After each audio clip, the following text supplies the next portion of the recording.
Welcome to PSC and tech with Akhil. ഇന്ന് നമ്മൾ നോക്കാൻ പോകുന്നത് 5 സിനോണിംസ് ആണ്. വീഡിയോയിലേക്ക് പോവാം.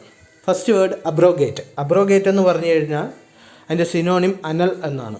അതിൻ്റെ മീനിങ് എന്ന് പറഞ്ഞാൽ to officially cancel or end a law, agreement or custom എന്നാണ്. നമ്മൾ നിയമപരമായിട്ട് തന്നെ ഒരു നിയമത്തെയോ ഒരു കരാറിനെയോ അല്ലെങ്കിൽ ഒരു സമ്പ്രദായത്തെയോ ഇല്ലാതാക്കുന്നതിനാണ് അബ്രോഗേറ്റ് എന്ന് പറയുന്നത്. അബ്രോഗേറ്റ് അഥവാ അനുൾ. നെക്സ്റ്റ് വേർഡ് വന്ന് ഡിലിറ്റീരിയസ് ആണ്. അതിൻ്റെ മീനിങ്, അതിൻ്റെ സിനോണിം എന്ന് പറയുന്നത് ഹാംഫുൾ എന്നാണ്. അതായത് causing damage or harm especially to health.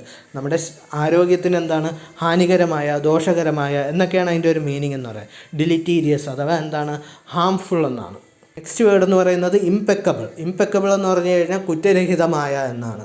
അതായത് ഫ്ലോലെസ് എന്നാണ്. Flawless, perfect, without any mistake or fault, ഇതൊക്കെയാണ് അതിൻ്റെ മീനിങ് എന്ന് പറയുന്നത്. ഓക്കെ, ഇംപെക്കബിൾ അഥവാ ഫ്ലോലെസ്.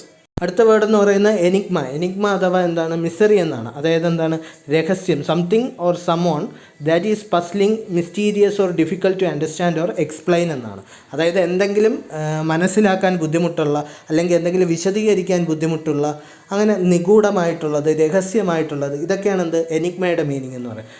എനിഗ്മ അഥവാ മിസ്റ്ററി എന്നാണ് അതിൻ്റെ സിനോണിം എന്ന് പറയുന്നത്. Okay, last word deride. ഡിറൈഡിൻ്റെ സിനോണിം എന്ന് പറയുന്നത് മോക്കെന്നാണ്. പരിഹസിക്കുക എന്നുള്ളത് തന്നെയാണ്. To make fun of someone in a crucial or insulting way എന്നാണ്. അതായത് ഡിറൈഡ് അഥവാ മോക്കെന്നാണ്. പരിഹസിക്കുക, ഇൻസൾട്ട് ചെയ്യുക എന്നാണ് അതിൻ്റെ ഒരു മീനിങ്. Okay, thank you.